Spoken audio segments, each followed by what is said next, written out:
Iginawit ng isang dating Customs Intelligence Officer ang ilang miyembro ng pamilya Duterte kaugnay sa shipment ng shabu na nadiskubre sa loob ng magnetic lifters noong 2018. Nasa frontline ng balitang yan si Marian Enriquez.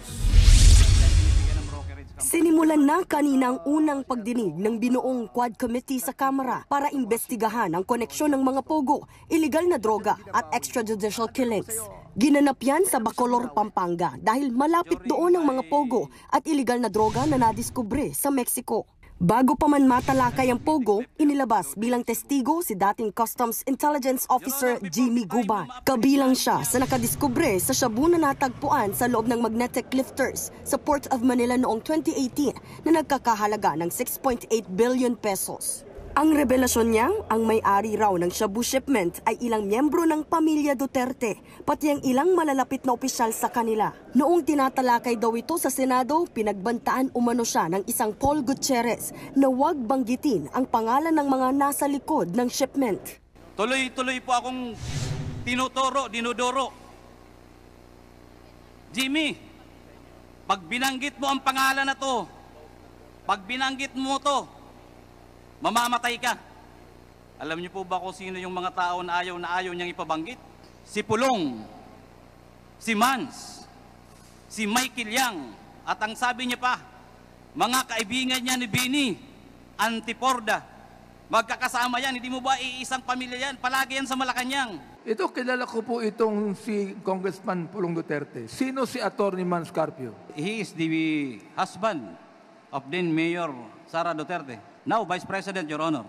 Nirikant o binawi ni Guban noong 2023 ang una niyang pahayag kung saan tinuturo niya si dating Colonel Eduardo Asierto na may kinalaman sa shabu shipment. Ang masakit daw para kay Guban ay siya na nga ang nakadiskubre sa shipment, siya pa raw ang nakulong. Duda naman ang ilang kongresista sa paiba-ibang testimonya niya. Paano kami maniniwala sa'yo? Dahil tinatakot ako nila during that time. Marami pong nangyayari during that time. Marami pong namamatay. So ngayon po, ang tamang panahon, inantay ko po, Your Honor. Itinanggi naman ni dating DENR Secretary Benny Antiporda ang paratang na nanguna siya sa pag-release ng shabu shipment. Kailanman ay hindi raw niya nakausap o nakasama sina Pulong, Carpio at Yang. Walang connection. That's why nagtataka ako bakit ganyan ginagawa sa akin. Kasi we all know na nakakulong nga siya at gusto niyang masave siya sa pagkakakulong niya. O gawa niya ng paraan na tama, wag na siyang nandamay ng taong walang kasalanan. Sa hiwalay na pahayag ni Pulong, itinanggi niyang kakilala niya si Guban. Wala raw silang anumang transaksyon o ugnayan, kaya wala raw rason na pagbantaan niya si Guban. Malinaw rin daw na walang kredibilidad si Guban at walang basihan ang kanyang pahayag. Si Gutierrez naman sinabing hindi niya personal na kilala ang mga Duterte kahit si Michael Yang. Hindi rin daw niya personal o professional na kakilala si Guban noong nasa customs beat pa siya. Hindi pa naman nagbibigay ng pahayag ang iba pang dinadawit ni Guban. Aasikasuhin na raw ng Quad Committee na maisailalim sa Witness Protection Program at mailipat ang kustodiya sa kamara ni Guban. Pero sa ngayon, siniguro ng Bureau of Corrections ang kaligtasan ni Guban sa bilibid.